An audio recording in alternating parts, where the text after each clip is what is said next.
and welcome to the Week 18 edition of the Monster Pod. Matt Brown, Noops, Christensen coming to you absolutely free as we do each and every other week, every week here. So go ahead and hit that subscribe button down below. Let us know in the comment section if you like any of these games this week. Now, listen, we're going to hit on every single game, and we will give you thoughts on every single game. That does not mean we are going to bet every single game this week. It is a very weird week. Noops and I were talking before we came on here, and it's, listen, there are some games where we do know the teams will be playing straight up. We do know there are some teams out there that seem to be wanting to play straight up, and then there are going to be some where we're going to be just kind of guessing as to what goes on. And Noops, look, we'll give our best thoughts and our best guesses, but again, if it doesn't play out like we say come Sunday, the warning is here. We don't know what these coaches are going to do. We don't know how long some of these dudes are going to play, what the motivation might be or lack thereof, and et cetera, et cetera, et cetera. So Week 18 is always an interesting exercise. And honestly, we're recording this on Friday morning.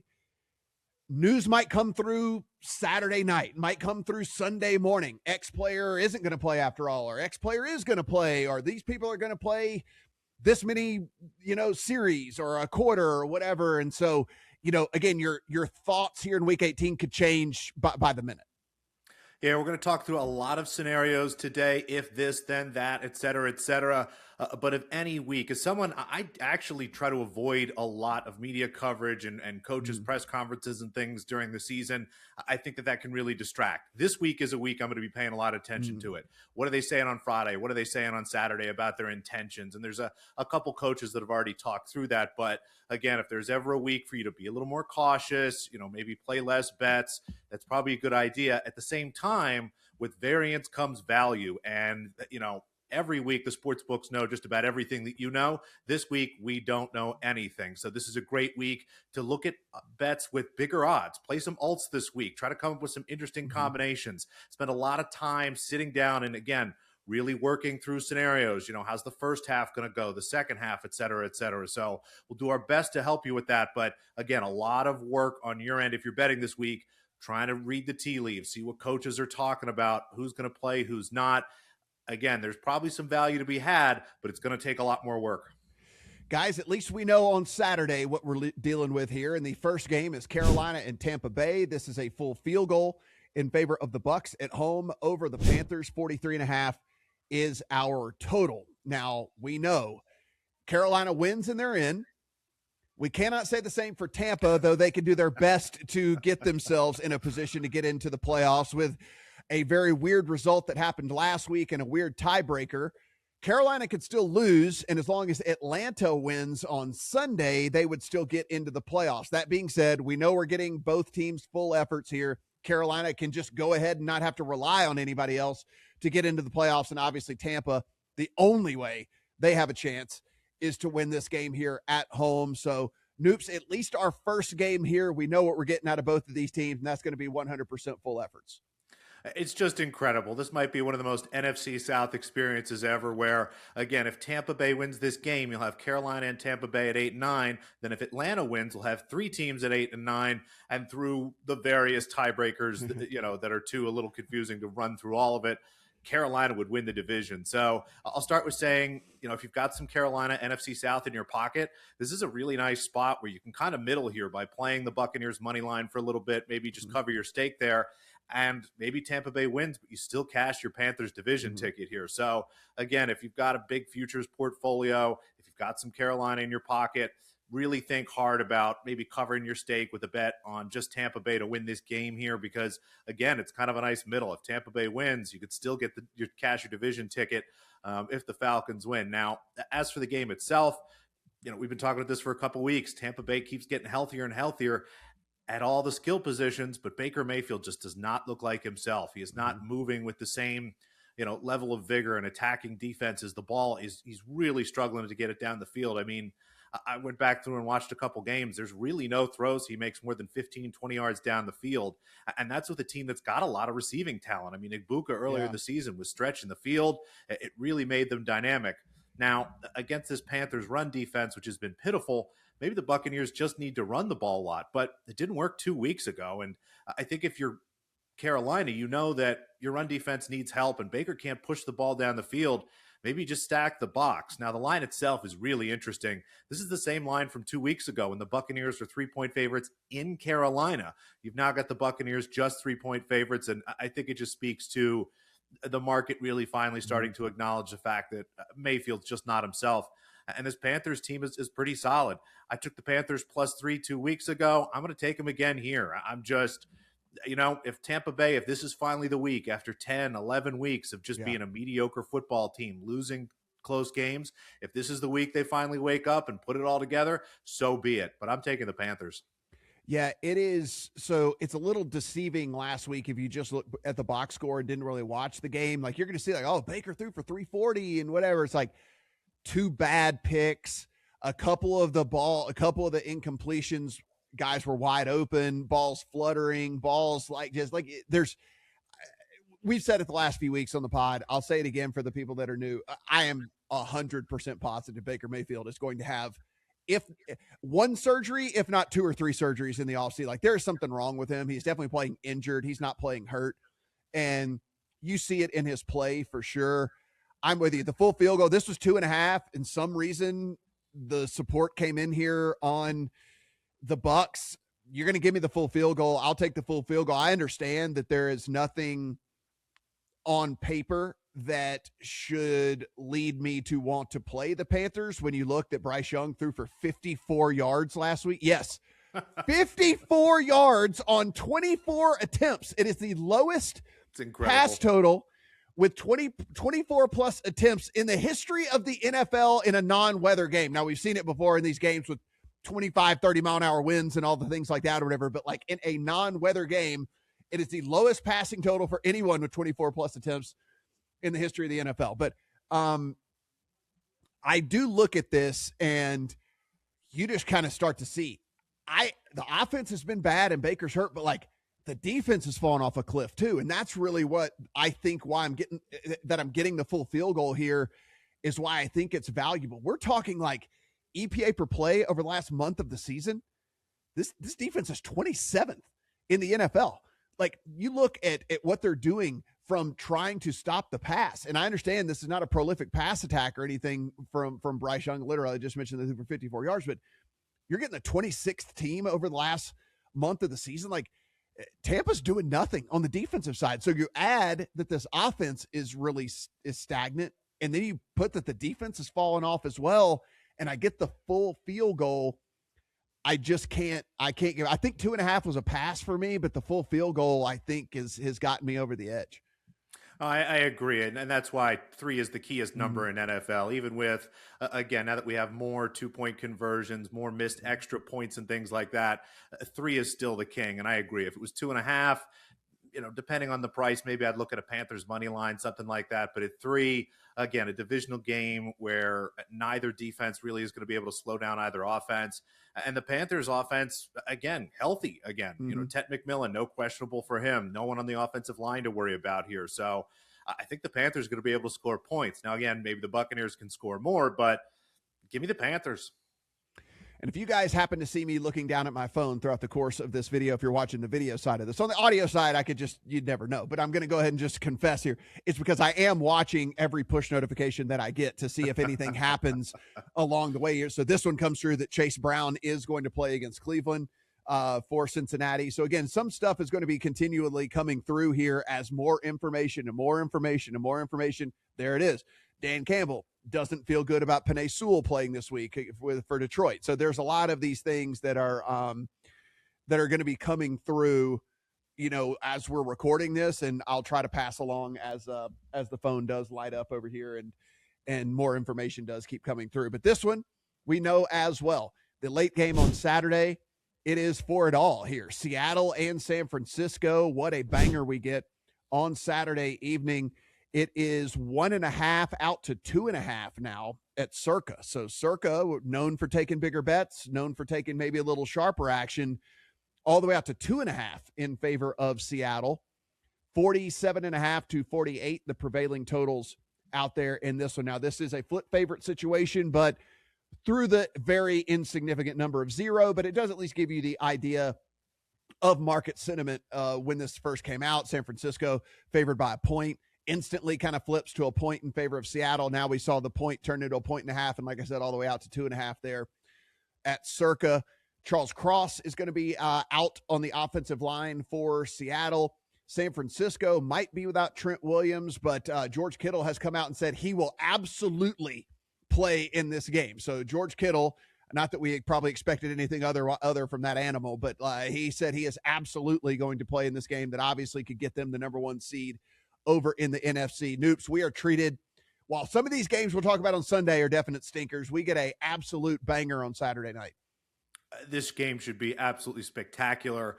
And I think a lot of it does really hinge on Trent Williams and his availability here. Kyle Shanahan, as brilliant as an offensive coach as he is, has struggled to score points against this Mike McDonald defense for the last season or so. 49ers win that first game, but not because they put a ton of points on the board. Now, Brock Purdy is playing just out of his mind. Some of the best football we've seen from any quarterback this season over the last couple of weeks. I just wonder, again, is it going to carry over against a fantastic, fantastic defense? My other big concern is someone that has been just staring at Seattle all week. I wish Mike McDonald was a little more aggressive. I wish he didn't kick as many field goals as he does. I think against this 49ers team, Shanahan's going to be pushing the ball, going for it on fourth, playing for touchdowns, not field goals. It just makes things really, really difficult here. So I like Seattle, and it is kind of heartening to see that the market has supported them. I think now that we're at 2.5, this is going to be a fascinating line to watch for the next couple days. I wonder if it does ever touch 3. I'm sure if it does, you're going to see a lot of sharps gobble that up with San Francisco there. So I think we're looking forward to just a real interesting kind of market observation game here. But as for the matchup itself, I guess I feel most confident in Seattle's defense. As we're looking at the units, the 49ers offense has been very good, but this is far and away the best defense they've played. And without Trent Williams in, that pass rush for the Seahawks should just have a fantastic day. And as much as the Seahawks offense has been not great, the 49ers defense is not good either. They're playing better here, but it's really a ragtag unit of guys that was not expected to be on the field for really any team, let alone the 49ers this season. So lean towards the Seahawks. Obviously liked it better at 1.5 than 2.5, but if Trent Williams is out, I'll have a Seahawks ticket in my pocket. Yeah, I'm glad you brought that up because the thing for me is I didn't get the best of it. I didn't get it when Seattle was a dog, but I did catch it at Circa at a pick 'em, and so I do have Seattle at a pick here. Would still play it all the way up, 1.5.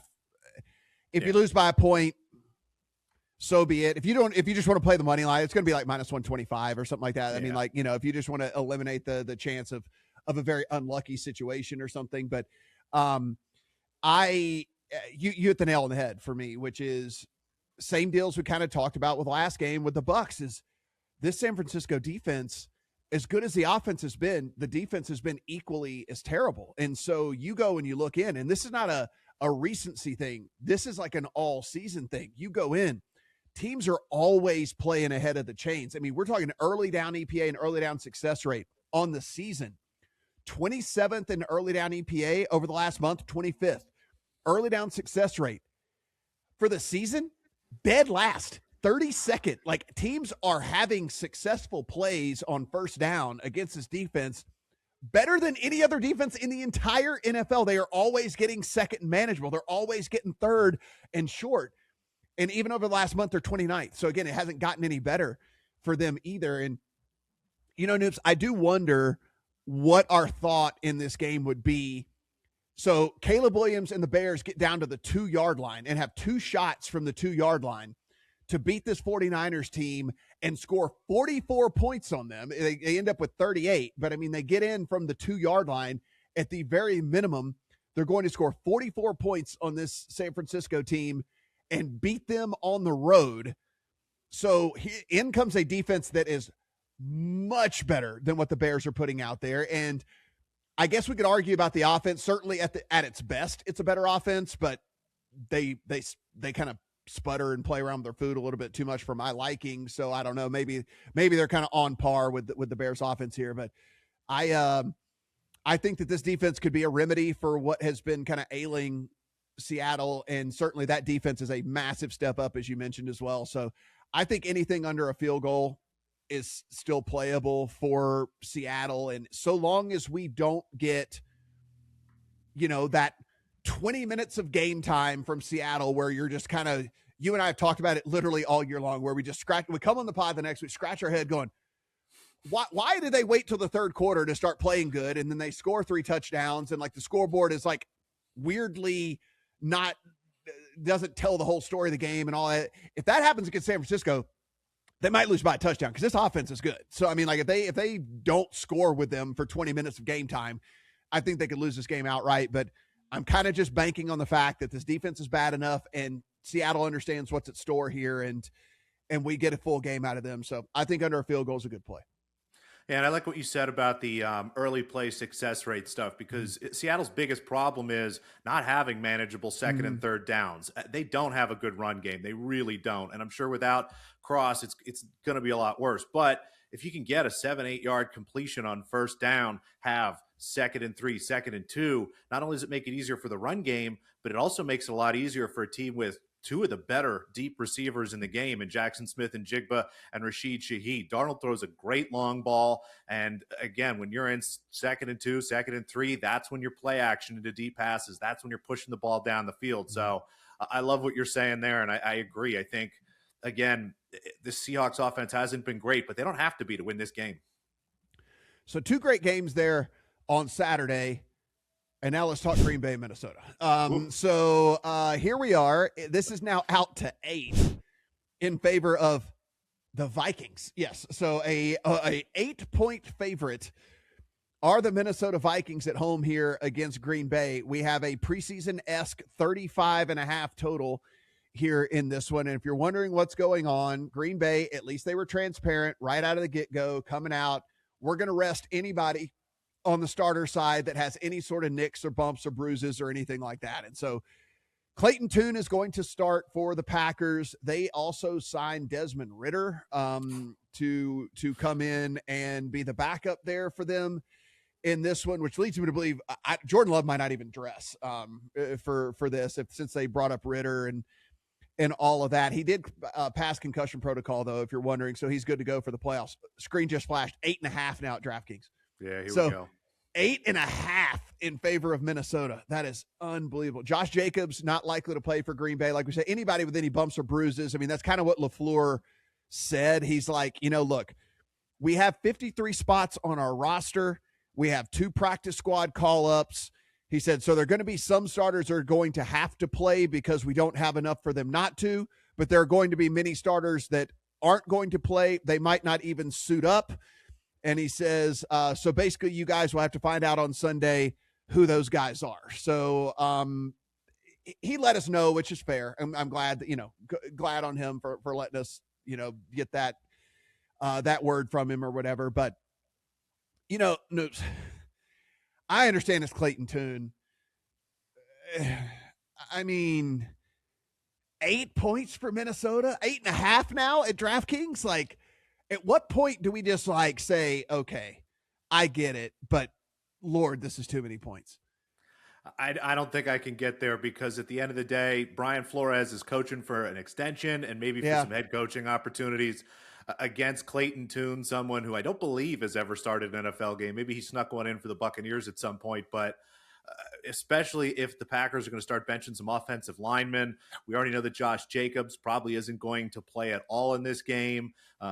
If you're Clayton Tune and you have to pick your head up and try to figure out who Brian Flores' blitzing play to play, it just sounds like an absolute nightmare to me. I think this is a game where, I was hoping to play a Packers team total under. Unfortunately, the market's all over that. It's 13.5 way juice to the under, or 12.5. Basically, it's standard juice on the under there. This is a spot where I kind of make this joke a lot, but the Vikings defense themselves might score more points than the Packers offense in this game. So even if it's McCarthy or Brosmer, again, I haven't seen anything too concrete either way. No, that's what I just pulled open Twitter because so now every book is lighting up, and I'm wondering if there's some rumor that it's going to be McCarthy as opposed to Brosmer, because I don't know why everybody would decide all of a sudden to come in and just start betting the Vikings here on Friday morning, unless there was some sort of news that maybe they are going to go with McCarthy or something. But I haven't seen anything pop news wise. Again, Friday morning, maybe maybe this is a phenomenon, Matt, where limits tend to open up Friday, and now we know the Packers are going to be resting everybody. Maybe Sharps are just going to gobble up Minnesota till it gets to maybe 10, something like that, because it does seem like a situation where the one team Minnesota's playing, they're going to play everybody. They're going to play to win this game. And again, we know Kevin O'Connell, good coach, is going to push these guys. McCarthy knows he's playing for his reputation. As I said, Flores and that defense, they're playing for a lot of money next year and stuff like that. So at the very least, just from a motivation standpoint, and maybe even just from a quality of player on the field standpoint, Minnesota's starters versus Green Bay's backups, maybe it should be 9.5. Again, I really don't know, and I'm more than happy to let this one go. Yeah, it is.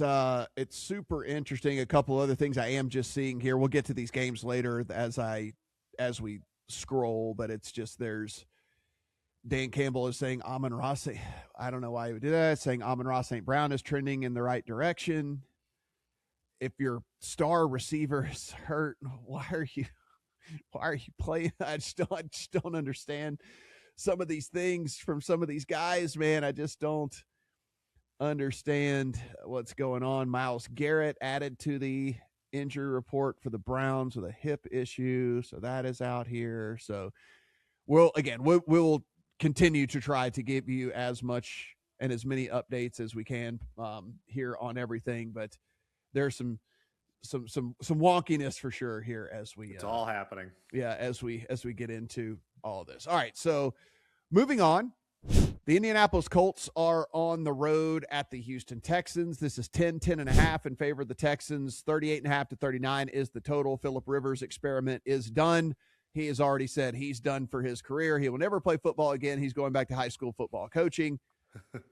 Phillip, I don't know if you did yourself a favor by coming back and delaying your Hall of Fame by 5 years and all of that and everything. Like, I don't know, man.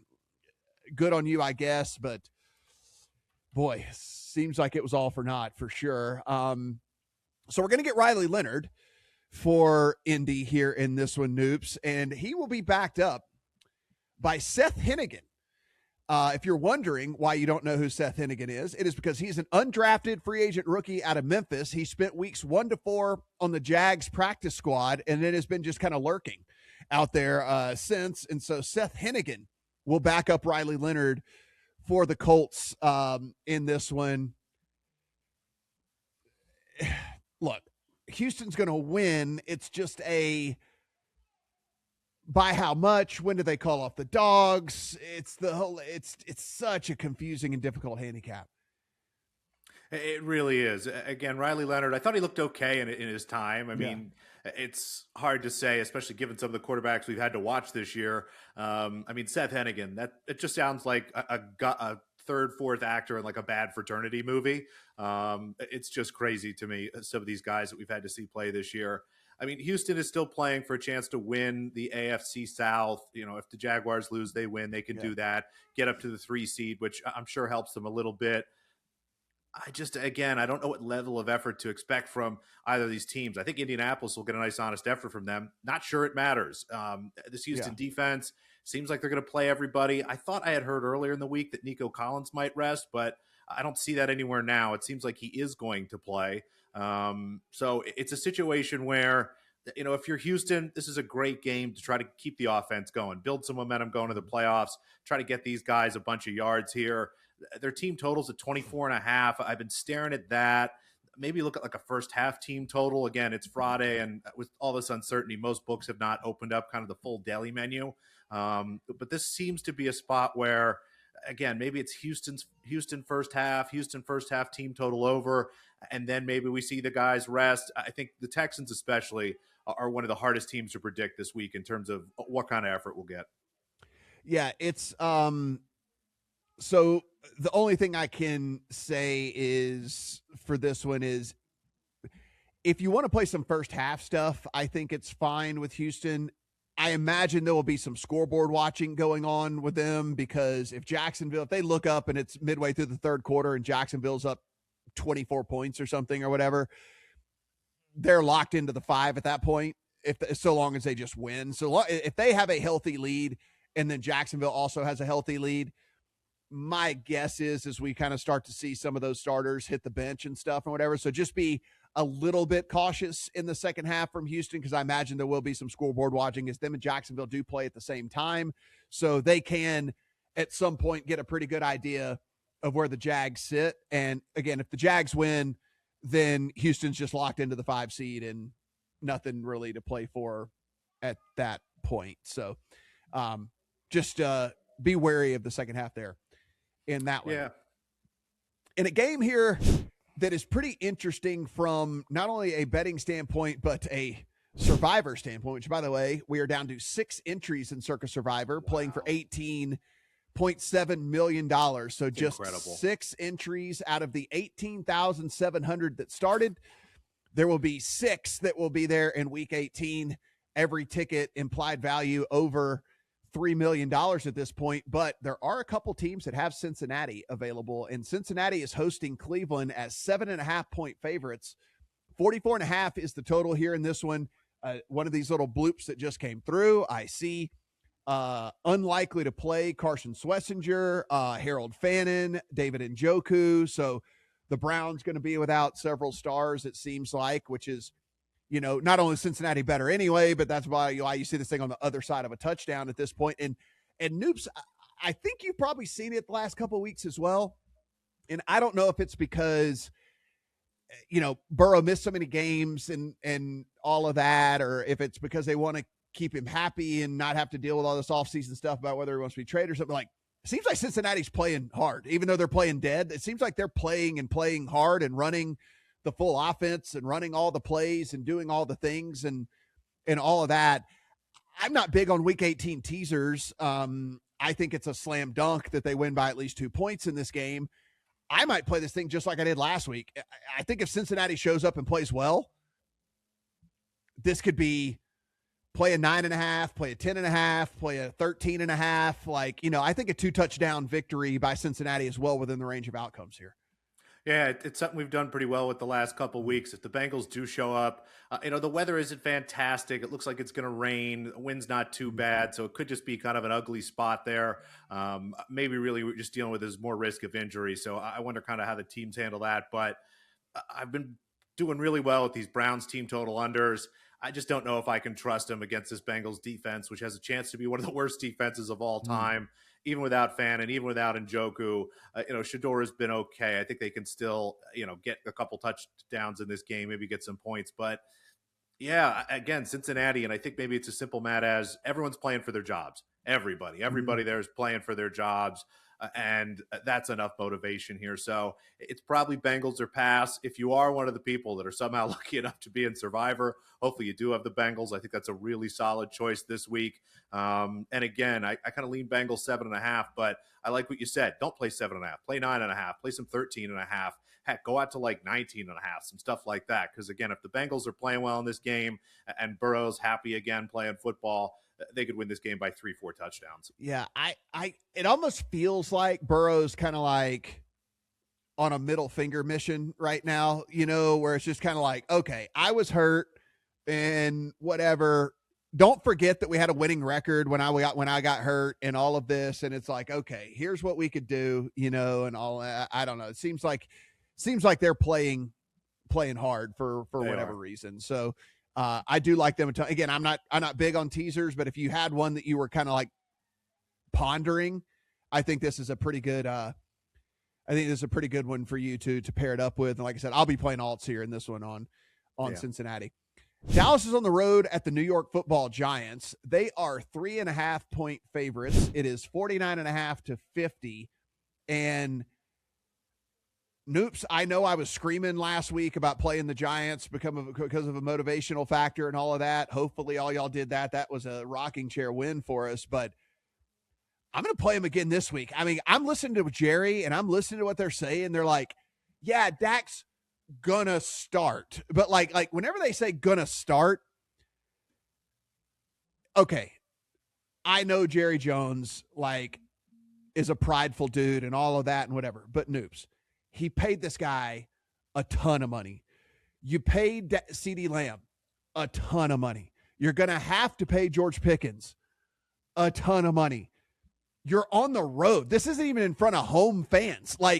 Why are you trotting out your 9-figure dudes in a game that means nothing on a field where people tear their ACLs and Achilles left and right. Like, everyone screams about this field and how awful it is and all that. Like, I'm playing a narrative again. I took the 3.5 of the Giants. I think we see the Dallas starters a series, maybe 2 at most.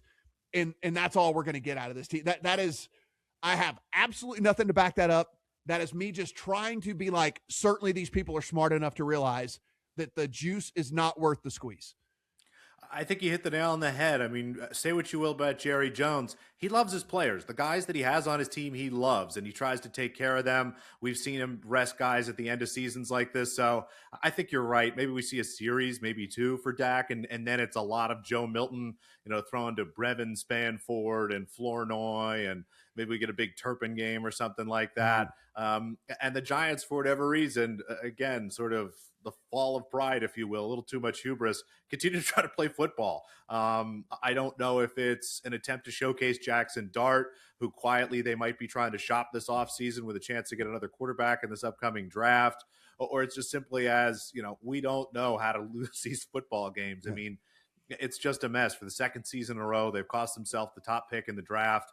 But I agree. I think, again, the Cowboys here are the team a lot more likely to sort of pack it in here. Was thinking about the over, was probably going to play that. But like you said, once you started to hear some whispers of the Cowboys maybe not giving it their best, it's Giants or pass for sure. There's just too much uncertainty. And, I kind of go back to the same angle from last week as well. This is a dead coaching staff as it is anyway. They don't care if they win. They're not going to be there anyway. Oh, the Giants have a worse draft pick because they won? Cool. I don't care. I'm getting fired anyway.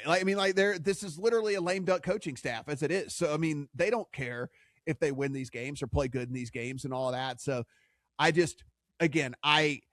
Jerry Jones might prove me wrong, and he might be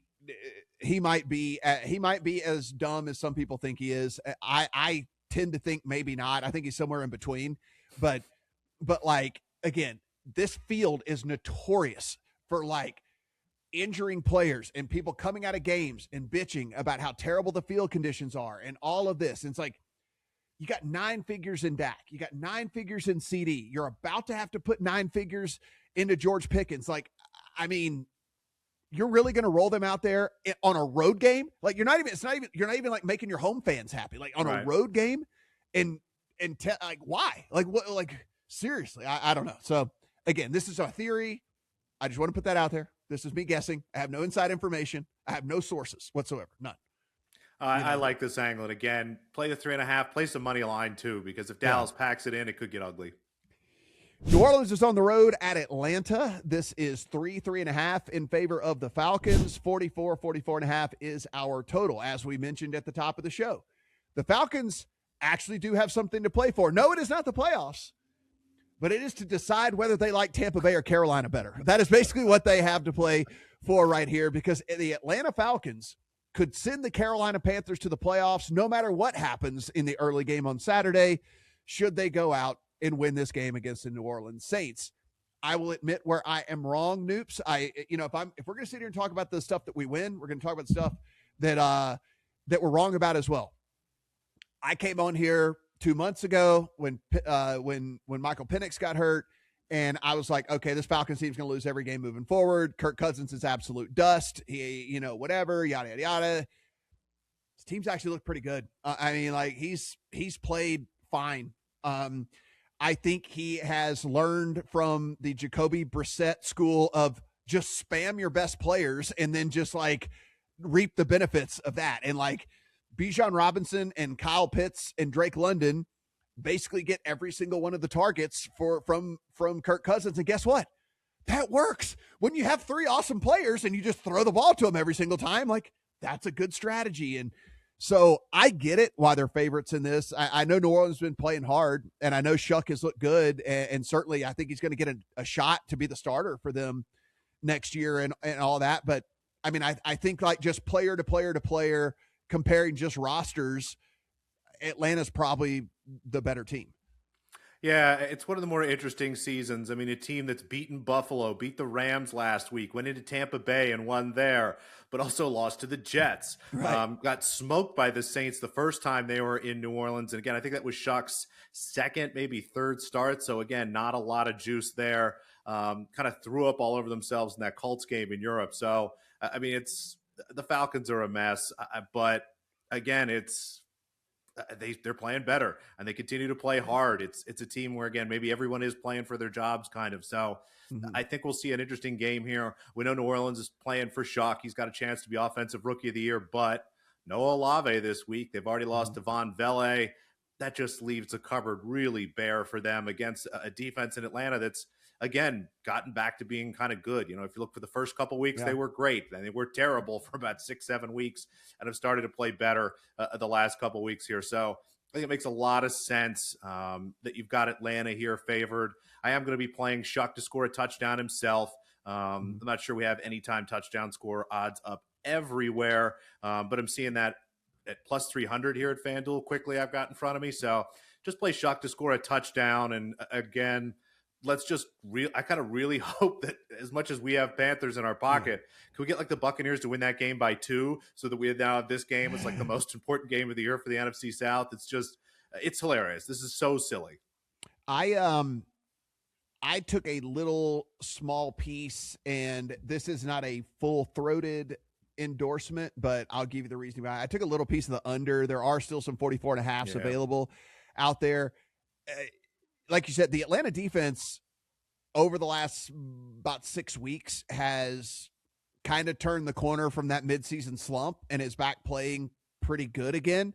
And the New Orleans defense is like a top 5 defense since the midpoint of the season. And you brought up like Noah Olave for Shuck this week. I think he's been good, but again, factor in competition, factor in the guys that they're playing and things that are going on and all of that.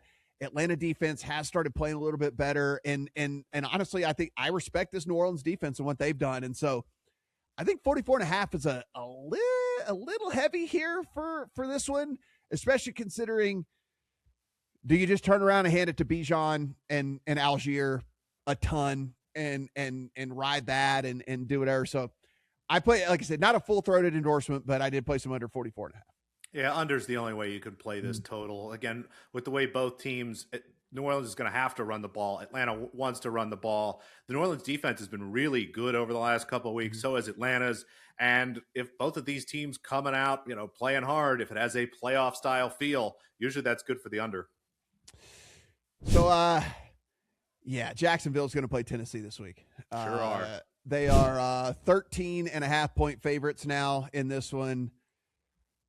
I mean, they're playing for everything. They're going to win the game. When do they take their foot off the gas? I hate these type of games. I have no idea, how to bet them, how to whatever.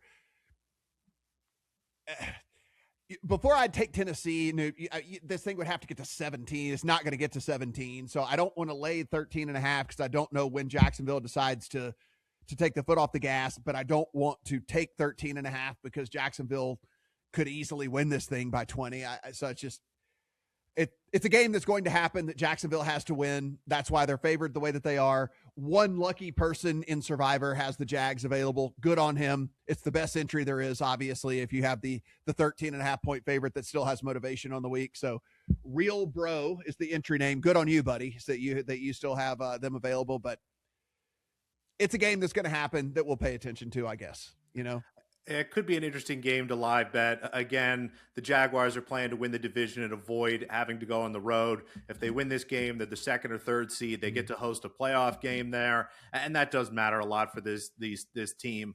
What I will say is that the Titans are playing to win football games. Now, they're not winning football games, but we're seeing a much better effort. Cam Ward's playing some good football. The defense is still out there kind of trying. So I think it's a spot where you look at maybe Jaguars first half. Some of those lines are pretty big. But if you're watching the game and the Jaguars going to halftime up 21, 24 points, I will probably talk myself into some Titans second half here. I think we get 4 full quarters out of the Titans, whereas the Jaguars, again, even if Lawrence is out there playing, it's going to be a lot of handoffs to Bashal Tutin and Etienne. I think it's going to be a lot of just trying to grind the clock down and get the hell out of here. So this is one where, again, I can't believe I'm going to tell you to pay attention to this game, but maybe just watch the score on like an app or something. Don't actually turn it on. But if the Jaguars are up big at half, I'll probably be playing Titans second half. That's actually a great point that you brought. So Tutin is back this week for Jacksonville, so they have kind of their second dude back. Maybe he's like maybe not even like you don't have to worry about efficiency because like they're just going to be trying to kill clock. Maybe he's like a live carries guy, right? Yeah. Like it's just kind of like, don't worry with the yardage because like they're not going to care about that. They're just trying to burn clock, get out of there without injuries and do whatever. So like, yeah, we get to the second half, Noops, like you're saying, they're up 17, they're up 20, they're up 24, whatever it is. Maybe like you look at a Tutin over on carries or something. No, I like that quite a bit. I think that's a great way to play it. And again, maybe just take both running backs, their rush attempts over. You parlay them together. That'll confuse the algorithm a little bit.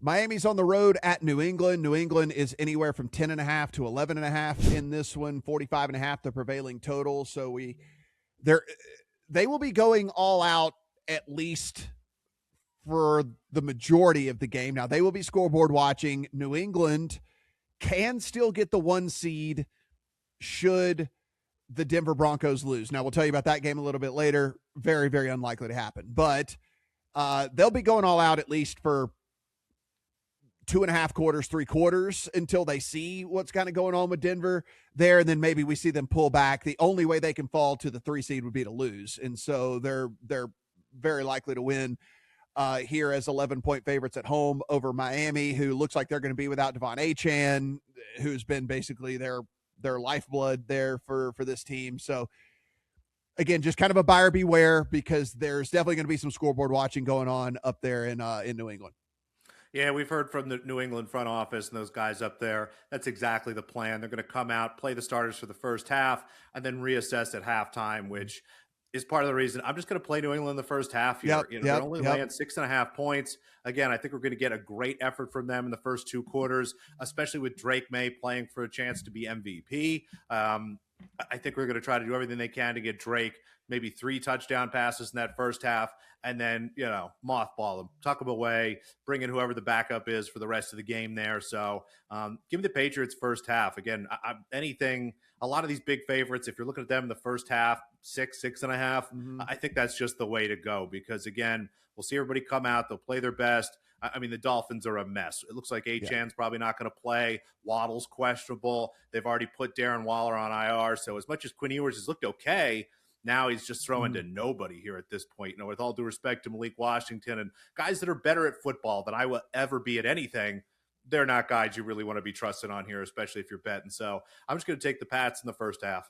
Yeah, and we don't want to devolve here into sports talk radio, Noops, but I think Quinn Ewers has given Miami something to think about in the offseason, though. Like, they're definitely moving on from Tua. We know that.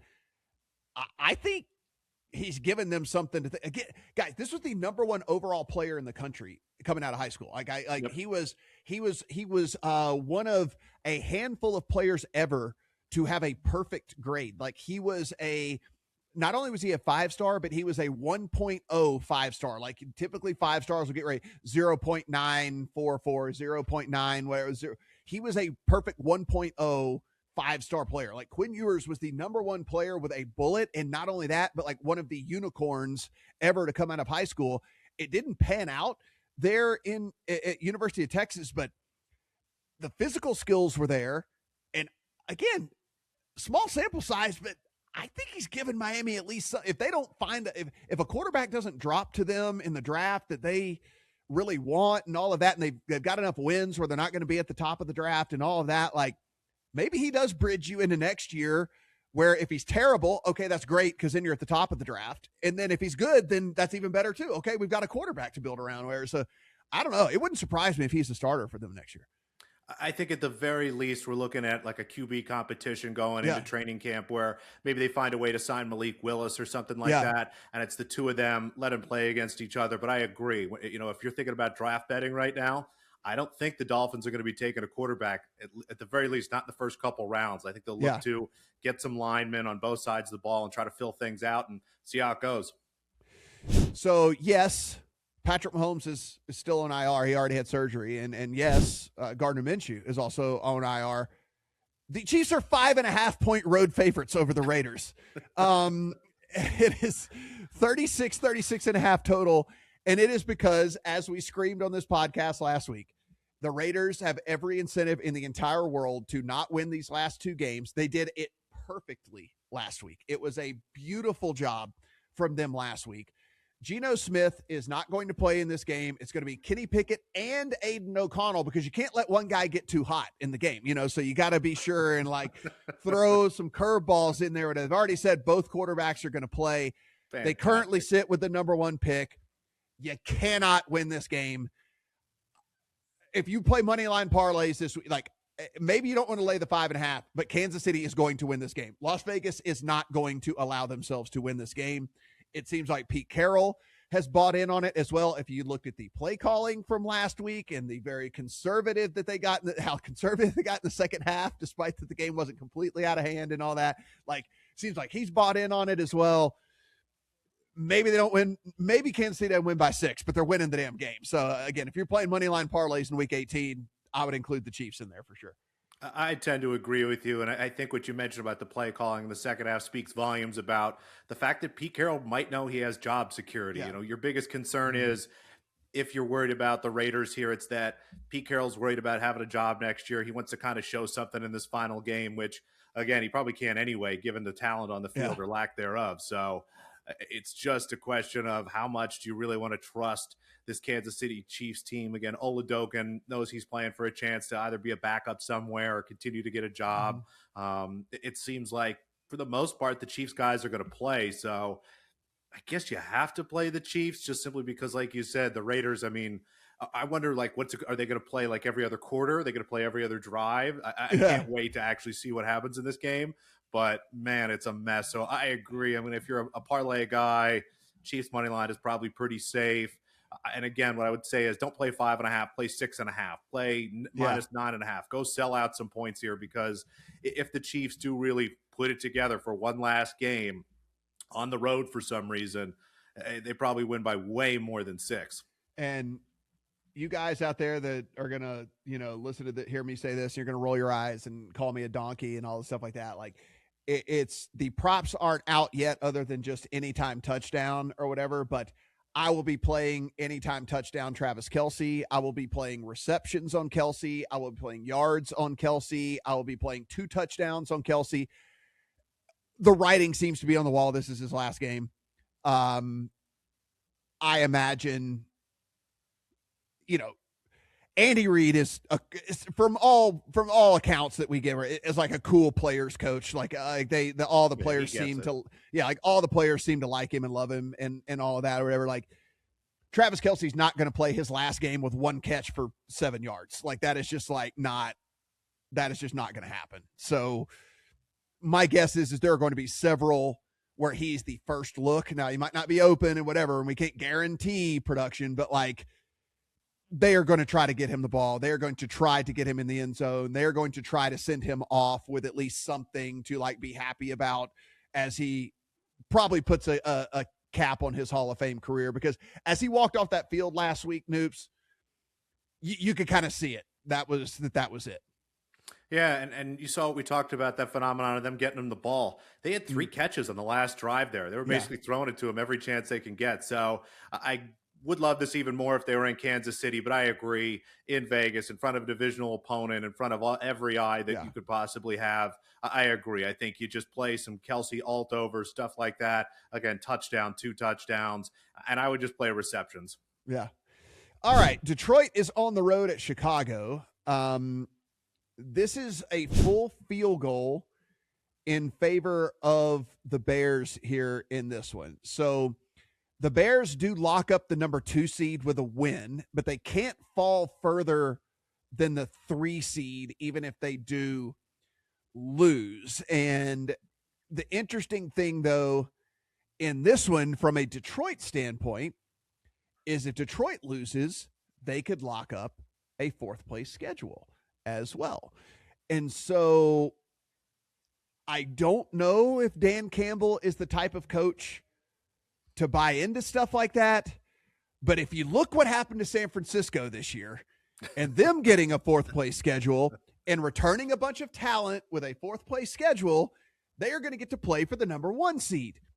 I'd sit down with Dan and I'd say, hey, Dan, I know you're a really prideful guy. And I know football's in your blood and all this like that. Did you see the 49ers schedule this past year?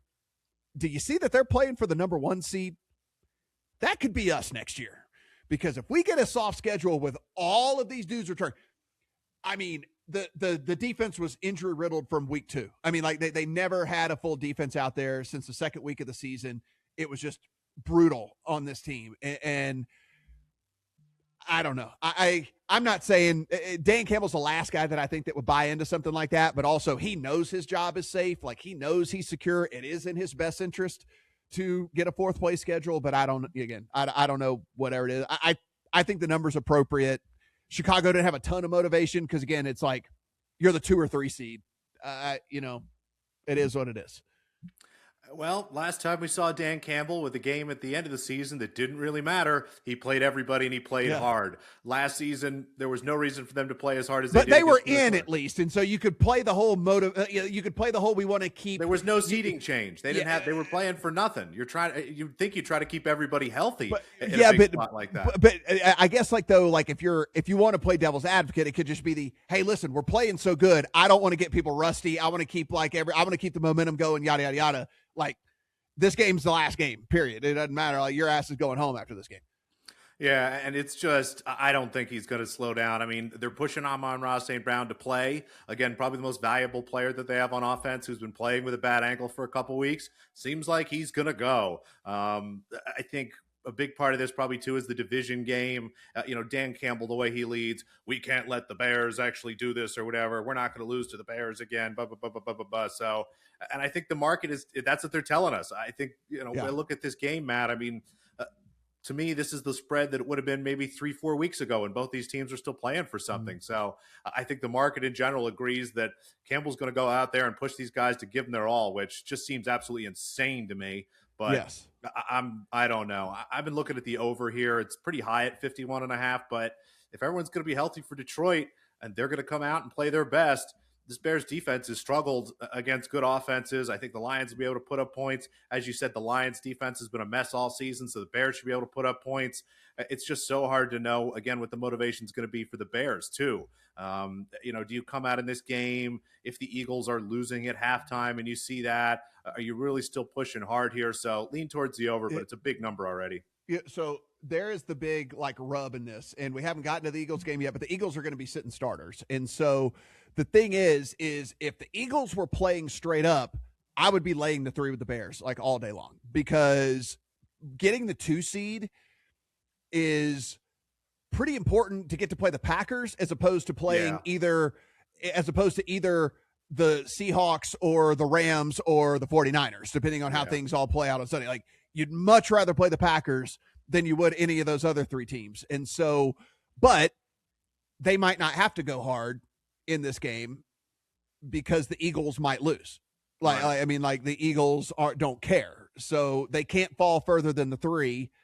And they're looking at it like it's more important for them to make sure that everybody's healthy than it is whatever. So again, I would be all over Chicago if I knew we were going to get 4 quarters out of them. But again, if they look up and Washington is up 2 touchdowns on the Eagles, then we're probably going to see them back off a little bit. So that's the rub there in that one. The Jets are on the road at Buffalo.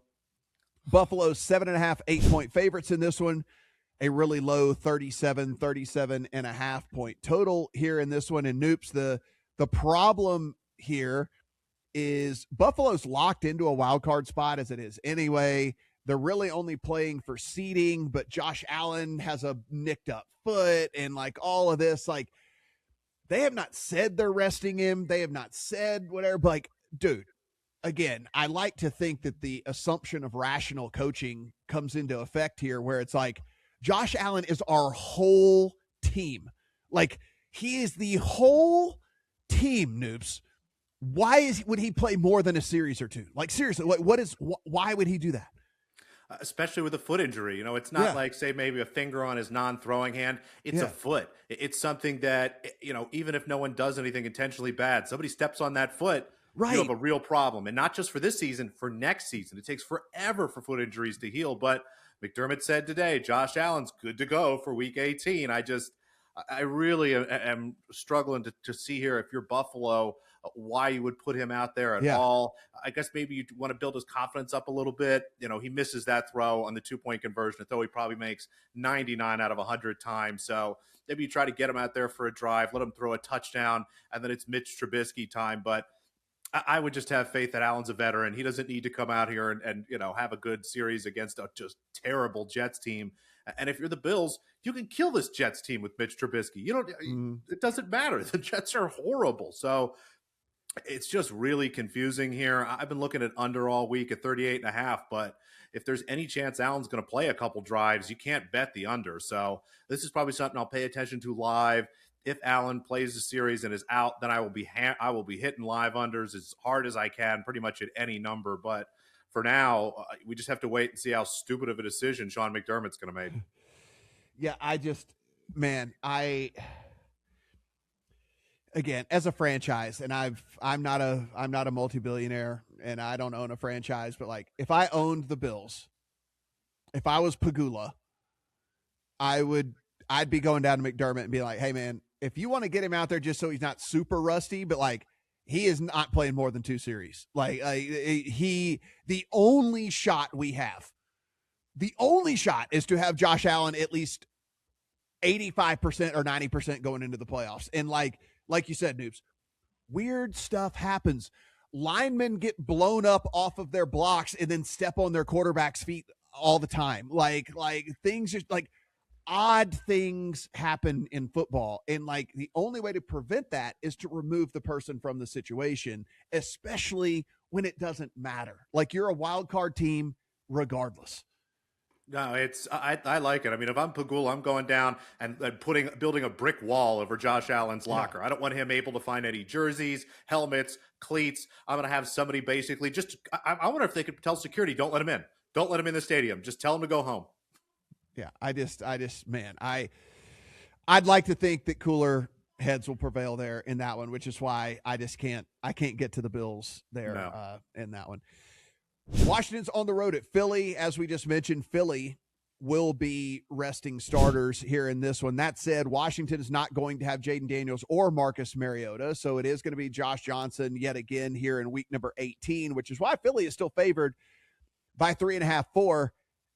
Kind of hard for me to knock a hole in that news, because honestly, in the small sample size we've gotten from McKee, when he's had to play during the regular season, certainly during the preseason when we've seen a bunch of McKee, I think he's looked fine. He's probably still going to be the best quarterback on the field between him and Josh Johnson. Well, it's not like the Eagles are winning games by scoring points in bunches. It seems like just about everybody for the defense is going to play for Philadelphia. And if that's the case, the Eagles probably win this game like they do just about every game. They'll score 17 points. The Commanders will score maybe 10 or 14, and you're going to be sweating the hook on 3.5 pretty much the whole game. So it's a spot where, again, I was looking towards under, but the total's already pretty low. Again, a Commanders team total under, it's already preposterously low. But I think you try to find ways to fade Commanders players, like maybe McLaurin under, stuff like that, because he probably ends up with Quinyon Mitchell following him around all game. But if the Eagles defense is going to play here, the Eagles probably win this game comfortably and maybe cover. So again, just another spot where it seems like the Eagles are going to play everybody, but do they play the whole game? Do we start to see people pulled off the field at the end of the second quarter during halftime? It's just a game that neither team is really playing for much. They're in Philadelphia, and I know the coaching staff and front office is very aware of how unhappy the fan base is, despite the fact that they continue to win games. So I think we'll see McKee and A.J. Brown and most of the offensive pieces, but if the Eagles start resting defensive players, this game is just a mess. Yeah, again, it's just another one of those where I'm close to laying it with the Eagles because like I said, I think McKee is still the best quarterback on the field, even though he is the backup and whatever. And you have to assume that the backups from Philly are probably on par with what Washington is putting out there True. at this point. So I'm close. I haven't gotten there, but I'm pretty close. Arizona's on the road at the Rams. Rams are 7.5 to 8.5 point favorites here over Arizona. 45.5 to 46.5 is our total. Arizona's just continues to put dudes on IR. Is the most injured team in the history of the NFL. It feels like to me. The Rams, there are some seeding implications in all of this, but unlike most coaches, I mean, Noops, we have real sample size with McVay. He's never cared about seeding and never played for seeding and never would. He doesn't care. He wants the team to be as healthy as humanly possible. My guess is a series or two, and then they're on the sideline, like would be my guess here in this one. So again, that's just a guess. He's not going to say anything, but we have sample size with him where he rests guys, he doesn't play dudes, he pulls dudes early, he whatever, like seeding. And honestly, it shouldn't matter for the Rams. They should look at themselves as one of the best teams as it is anyway. And if you look at yourselves as one of the best teams it is, then your best opportunity is to make sure that you're just healthy at 100%, as close to 100% as humanly possible. So I get the spread, I get everything. Just again, not a real great betting opportunity. I don't think. No, this is one where, again, you're going to have to pay a lot of attention to press conferences and things. Most books here are really just hanging main line, so you don't have an opportunity to look at kind of Rams first half and stuff like that. Stafford is playing with a chance to win MVP. We've got McVay coming off kind of an ugly loss for them, so it does feel like a game where maybe it's a couple series, maybe it's the whole first half. I do think we see the Rams come out, have a couple really good drives, again, try to get Stafford a couple more touchdown passes, things like that, and then probably pack it up. So once we do kind of get final word on who's going to play and we start to see some more lines open up, this will be one. Rams first half, team total over, stuff like that. I'll be betting those. But again, second half, this is just going to be a mess of a football game. One of the things I will say is, should Seattle win on Saturday, then I do think we get a decent performance out of the Rams here, because they could then move to that 5 seed. And like we said, like playing quality, like there is a big difference in quality of opponent in the NFC than there is over in the AFC. And so like, I do believe that you would try very hard to get to that, because then you would play either Carolina or Tampa. Yeah, and the difference between 5 and 6 in the NFC is huge. And I think it's probably also in the AFC, and we'll talk about that game in a little bit. But I agree. If the Rams look at this and they have a real chance to get up to the 5th seed and go to Carolina or go to Tampa Bay and play a team that's markedly worse than everybody else, I think they have to try to take it. Now, if San Francisco wins on Saturday, I might try and catch this before the free fall, because I think at that point we might get McVay just be like, we're going to play them a couple series to make sure they're not like rusty, and then we're going to pull them, because like you want the 5, but past that it's kind of like it is what it is. Yeah, it doesn't make a big difference. Yeah. The Chargers are on the road at the Denver Broncos. This is another one of those where we're getting rest, and look, you can't blame the Chargers whatsoever. So this is ballooned out to 12.5 in favor of Denver. Denver still has to play because they get the 1 seed with a win. 37.5 is the total here in this one. But, look, you had to do this if you were the Chargers. You've been nicked up and banged up all season long, yet you figured out a way to win and get into the playoffs. But you're sitting Herbert. You're going to sit any other. Harbaugh basically came out and said anybody that's kind of like been nursing bumps and bruises and things and whatever, they're going to get rest here in this game. And so that's why we see the massive line moving out to 12.5. It is Trey Lance. If you think Trey Lance has any juice, it is Trey Lance. I think if this was 14, I would be taking a hard look at the Chargers, but 12.5 just hasn't quite gotten there for me yet. What say you? I wouldn't bet either side of this game with my worst enemy's money. I mean, Trey Lance, if it was against, a mediocre to bad defense, sure, I might warm up to that. But this Broncos defense is arguably the best unit in the NFL on either side of the ball. They've been fantastic. They know they're playing for the 1 seed here. it's going to be hard for Trey Lance to not throw an interception, honestly, in this game. It's just, I think this is a mess. But at the same time, if the Broncos have proven anything to us all season, they can't cover big numbers. So it just seems like a situation where the Broncos should win this game probably 40-0 or something goofy like that. But it's so hard to trust them. Is Bo Nix going to play 4 good quarters? Will they actually probably bench him if we get later in the game? Is this a spot where, again, the Broncos just sort of, let's get a touchdown or two, and let's, who cares if we win this 14-3?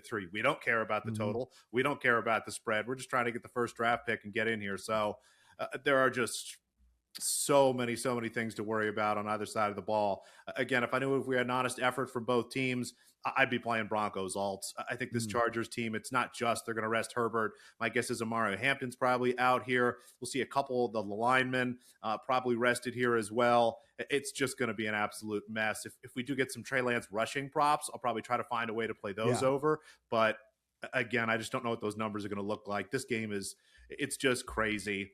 Again, if you're a parlay person or if you're still alive in Survivor and somehow have the Broncos, sure, go ahead. Put the Broncos money line and some stuff like that.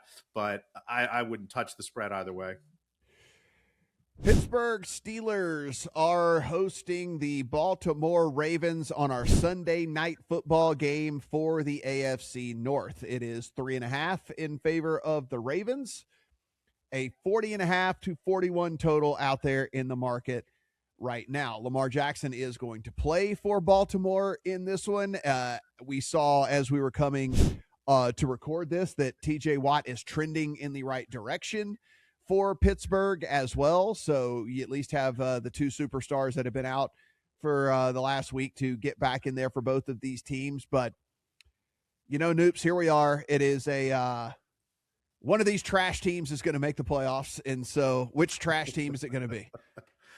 I think it's the Steelers. I do. I understand why the Ravens are favored here, but I don't understand. I don't agree with it. I mean, this Ravens defense has really struggled. And okay, Tyler Huntley and those guys scored a bunch of points on a Green Bay defense that's so bad they were excited to sign the worst cornerback in football this week. So I look at this. You look at Pittsburgh. That's just a nightmare matchup for them without DK Metcalf, who again will be out this week still, which is just disappointing for them. But going to Cleveland, having to play that Browns team, that is just such a disaster of a matchup for them. And it's going to feel a lot easier this week at home against a defense, again, that has really, really struggled.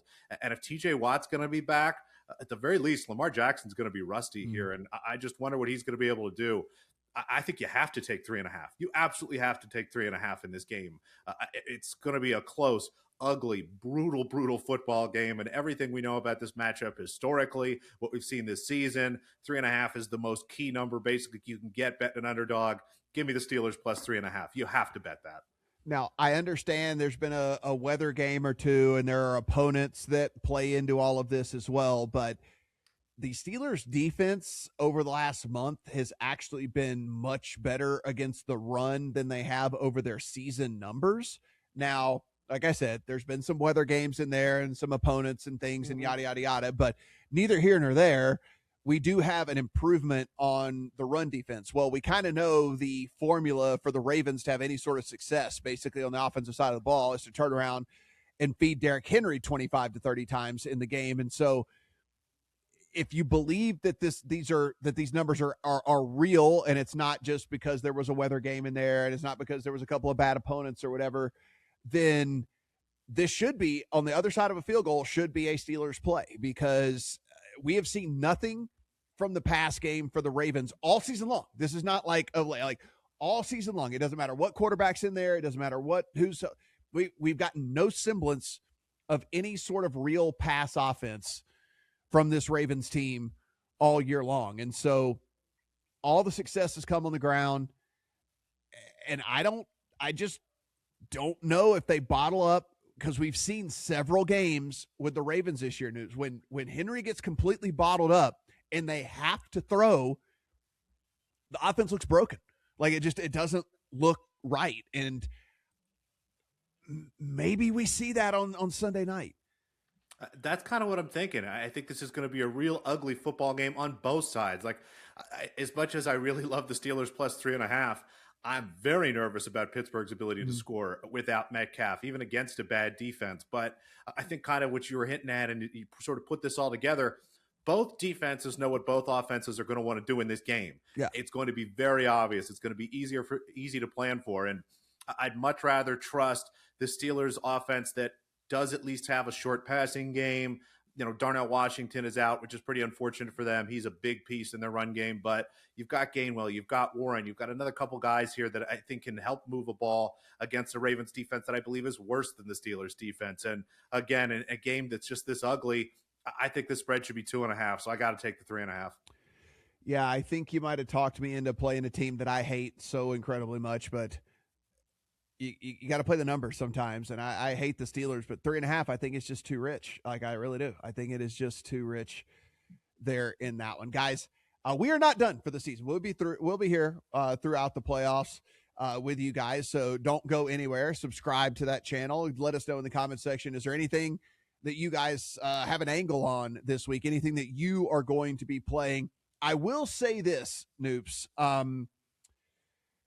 There's going to be a lot of narrative stuff heading into this week about contract incentives and all of that, and like historically that stuff is just not played out. Like there are some teams and some quarterbacks and some whatever. If the guy's really close, if you're only 30 yards off of something or whatever, or something, like, yeah, sometimes you see that, but like I've seen stuff about this guy's only 109 yards off of this, or 7 catches off of this, or blah, blah, blah. It's like, guys, that's not going to happen. I just don't let people talk you into stuff off what is like not good information. Like, we tried to give you as much good information here over the last hour as we could. This is all we know heading into all of this. It will change between now and kickoff.